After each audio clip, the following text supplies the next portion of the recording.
Si comme moi vous êtes en plein questionnement sur un potentiel achat d'un van aménagé et que vous vous demandez quel modèle choisir, eh bien je n'ai pas la solution. C'est un choix très personnel qui dépend d'abord de votre mode de voyage et de vos attentes sur la route. À défaut d'avoir une solution, je vous propose aujourd'hui le test du Volkswagen Clipper One et ça commence maintenant. Here we go! Thumb up, comment, and share this video as one small step for man, one giant leap for mankind. Pouce vers le haut, commentez et partagez cette vidéo est un petit pas pour l'homme, un pas de géant pour l'humanité. We're falling out, we've reached disaster. Don't know where we're gonna be after. And we do it all again and again and again and again. Again and again and again and again. Message for English speakers, just to let you know that subtitles are available down the video. Just click on the button and you have the full subtitles. If you want me to do a full video in English, just let me know in the comments. And let's say if we have 100 comments asking for that, I will do the full video in English. It could be funny, but not for me, just for you. See you! Even if we go all out and break us down, I know we are Alpha and Omega. Whatever happens doesn't matter, I know we can sort it out. Alpha and Omega. Alpha and Omega. Salut à tous et bienvenue sur cette deuxième vidéo de test de campervan. Aujourd'hui nous sommes sur un Volkswagen Transporter T6 qui a été préparé par Westfalia et qui s'appelle le Clipper One. Si vous n'avez pas vu le premier épisode du test du Volkswagen California T6.1, je vous invite à cliquer juste ici pour aller voir le test et revenir, comme ça vous aurez le comparatif entre les deux véhicules. Après une première approche avec le California, j'avais vraiment hâte de tester ce véhicule. Le Clipper One a en effet quelques atouts que le California n'a pas. C'est un véhicule qui fait 5,30 m, il fait 30 cm de plus que le California. Ça a l'air de rien comme ça sur le papier, mais en réalité sur un véhicule de cette taille, je pense que c'est significatif. D'autre part, il a les WC, une douche intérieure et avec l'eau chaude. On verra ça un petit peu plus tard. On commence par la conduite et c'est un véhicule qui est très similaire au California que j'ai essayé au mois de juin. C'est un moteur de 150 chevaux avec une boîte de vitesse automatique de 7 rapports et d'un point de vue confort, il n'y a rien à dire, c'est vraiment une limousine. La seule petite chose qui est à noter, c'est que sur ce modèle-là, on n'a pas l'Apple CarPlay. C'était un gros atout qu'il y avait sur le California qui permettait d'avoir toutes les applications directement sur l'autoradio. C'était vraiment quelque chose que j'adorais sur le California. Pour un véhicule à ce prix-là, je trouve quand même que c'est vraiment dommage. Toute la différence entre ces deux modèles se joue à l'arrière. Les sièges arrière du Clipper One sont fixes. C'est vrai qu'il y a 30 cm de plus et du coup il y a une douche et des toilettes à l'intérieur, mais on a vraiment l'impression qu'ils ont essayé d'optimiser le rangement de ce véhicule au maximum. Du coup, on a 30 cm de plus, mais on les sent pas vraiment et on n'a pas l'impression d'avoir une plus grande habitabilité. La partie salon n'est pas très grande mais confortable. Heureusement qu'on a conservé les deux sièges avant pivotants, ça permet une grande flexibilité du véhicule. Tout le salon est transformable version jeu de Lego. J'ai vu une fois une vidéo de démonstration sur YouTube. Je vais essayer de vous mettre ça en timelapse tout de suite et vous dire combien de temps j'ai mis pour le faire. Like the waves pull you down underwater. We're fun until we hit the bottom. And we do it all again and again and again and again. Again and again and again and again.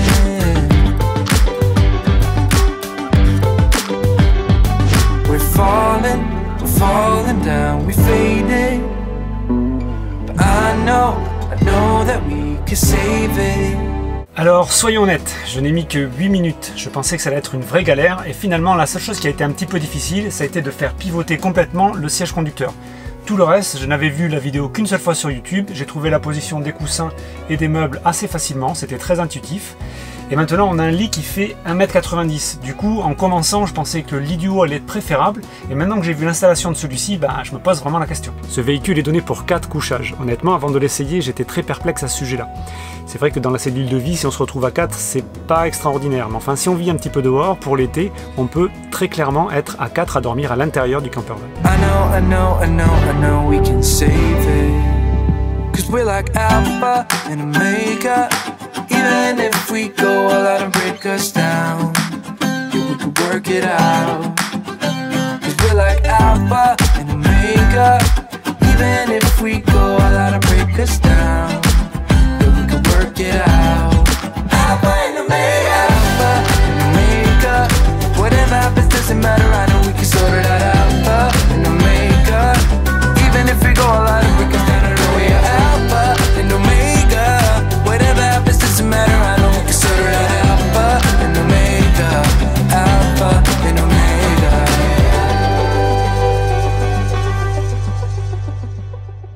Au départ, ce voyage avait deux objectifs. 1235 et un 3500. Blague de merde, tu sors! En fait, il y avait 3 objectifs. Le premier, c'était de partir en vacances. Le deuxième, tester un nouveau véhicule. Et le troisième, aller découvrir le nord de l'Espagne que nous ne connaissions pas du tout. Du coup, on s'attendait à rien et c'est vraiment une très bonne surprise. Le nord de l'Espagne est très beau. Il est peu touristique, il y a peu de monde. On est en septembre en plus, c'est vrai qu'il n'y a pas beaucoup de monde sur les routes. Il y a une petite route qui longe la côte qui est superbe. Et nous avons trouvé des spots pour poser le campervan gratuitement un petit peu partout. Nous avons fait beaucoup moins que prévu. Nous avons fait le Pays Basque espagnol et Cantabrie. Nous avons pris la route qui longe la mer en bord de falaise. C'était absolument magnifique. Quant aux spots gratuits, c'est vrai que c'était vraiment très sympa. Il y a certains endroits qui sont magnifiques également. En revanche, il faut prévoir les boules caisses parce que c'est souvent des endroits où les jeunes se réunissent le soir pour écouter la musique, entre autres. Et c'est vrai que sans boules caisses, c'est pas trop gérable. Je ne vais pas vous parler du Guggenheim à Bilbao ou du Five Guys qui fait d'excellents burgers. Je ne vais pas faire ici un guide touristique parce que ce n'est pas le but de cette vidéo. Il y a des gens qui font ça bien mieux que moi. En revanche, je vous mets dans la description quelques liens vers des lieux insolites que nous avons visités, notamment des brasseries. Ça peut peut-être être sympa. En tout cas, dites-moi ce que vous en pensez en commentaire.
Et bien maintenant, c'est l'heure de la douche.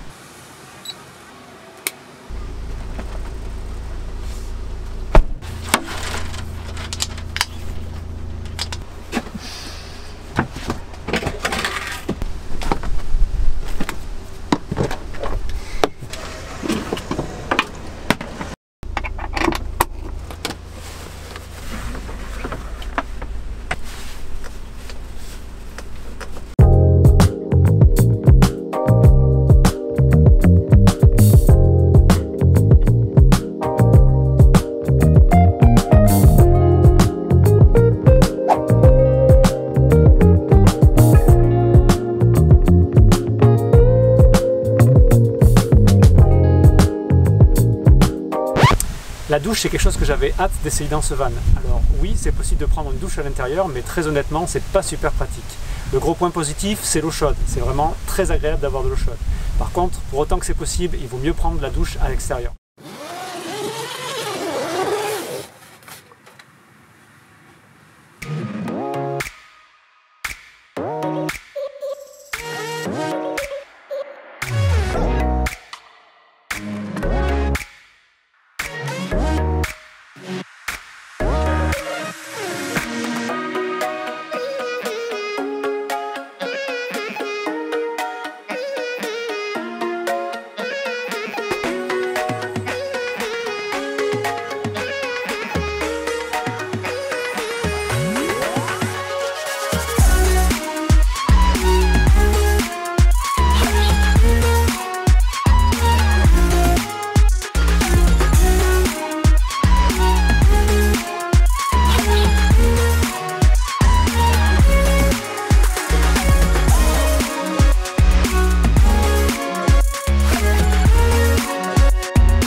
Dans la bataille des transporteurs, il est temps de compter les points entre le California d'un côté et le Clipper One de l'autre côté. Dans la catégorie conduite, boîte de vitesse et motorisation, il y a un partout. C'est exactement les mêmes modèles, le 150 chevaux et la boîte de vitesse automatique 7 rapports. Donc rien à dire, c'est exactement la même chose. Dans la deuxième catégorie, longueur du véhicule, c'est un point pour Clipper One. il fait 5,30 m contre 5 m au California. Troisième catégorie, le couchage. On a essayé les 4 lits des deux côtés et en fait le grand gagnant est le Kepler One. Pourquoi? Parce que en fait le lit est plus large et quand même plus confortable entre les coussins et le matelas, c'est quand même plus confortable et donc pour nous, le gagnant, c'est le lit du bas du Kepler One. Pour les équipements, c'est un point pour le California, pour son Apple CarPlay et pour le fait que les informations sur le remplissage des réservoirs est beaucoup plus précis. Dans la catégorie salon, le point revient à Kepler One. Pourquoi? Parce qu'on a une table qui est pliante et qui est en place en permanence, ce qui fait qu'on peut, quand elle est pliée, quand même circuler autour et accéder à l'arrière sans aucun problème, ce qui n'est pas évident sur le California. Une fois que la table est en place, c'est pas évident pour bouger. Dans la catégorie rangement, on va mettre un point partout. Pourquoi? Parce que dans le Kepler One, il y a un peu plus de rangement, mais ils sont parfois un petit peu mal foutus. Il y a des tiroirs dans des placards, mais il y en a un peu plus quand même. Mais le sac de golf n'est pas rentré dans ce véhicule et le sac de golf rentrait parfaitement dans le California, donc un point partout. Pour le frigo, aucun doute, le point revient au California. Son frigo est plus grand, il est compartimenté avec un panier et il n'a pas de freezer, donc il est utilisable à 100%.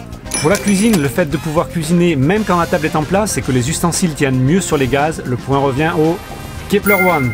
Pour les équipements campeurs, avec son panneau solaire, la batterie auxiliaire et l'eau chaude, c'est un point qui vient inexorablement au Kepler One. Dans la catégorie capacité des réservoirs, avec seulement 30 litres des deux côtés, c'est moins un point pour les deux véhicules. Honnêtement, 30 litres, surtout quand on a la prétention d'avoir une douche à l'intérieur, c'est largement insuffisant. Une demi-journée ou une journée d'autonomie, ça n'a pas de sens.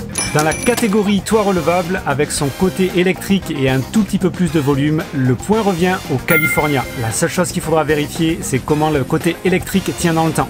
Pour les rideaux de fenêtre, incontestablement, le point reviendra au California. On a des rideaux qui sont intégrés dans la carrosserie, c'est nettement plus joli.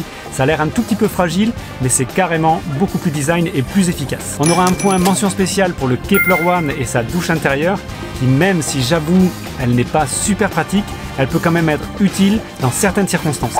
Et le dernier point qu'on va attribuer, qui est la finition générale du véhicule, elle va aller au California.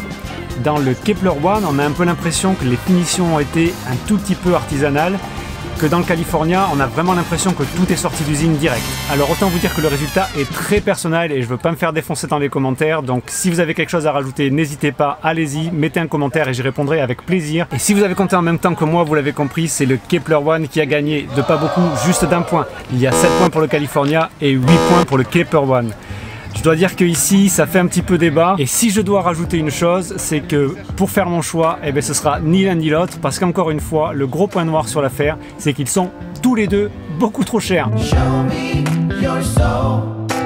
Baby, I'll show you mine. Show me your soul. Honey, it's way past time. How expensive do I have to be? Need I spell it out before you get it, baby? Show me your soul.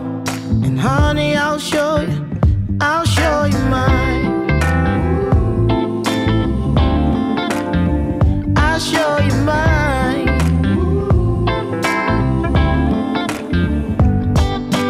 On termine cette vidéo dans le noir. On a passé 5 jours intenses, mais on s'est vraiment bien marré. Et j'espère que cette vidéo vous a aidé à vous faire votre propre avis sur le véhicule. Si vous avez des questions sur les lieux qu'on a visités ou sur le véhicule en lui-même, n'hésitez pas, posez-les en commentaire et je répondrai avec grand plaisir. Un big up à Alex qui m'a prêté un Sigma pour faire des tests vidéo. Merci à toi mon pote. Si vous n'êtes pas déjà abonné, cliquez sur le bouton et activez la cloche. Vous serez tenu informé de toutes les sorties des vidéos. Je vous dis bye bye et on se retrouve très vite pour de nouvelles aventures. Don't take notice and come around. If you walk right past me one more time like you don't see what's yours for the taking tonight. Whoa, show me your soul. Baby, I'll show you mine. Show me your soul. It is way, way, way, way past time. How expensive do I have to be? Need I spell it out before you get it? Baby, baby, your soul. And I will show you mine. Show me your soul. It's way past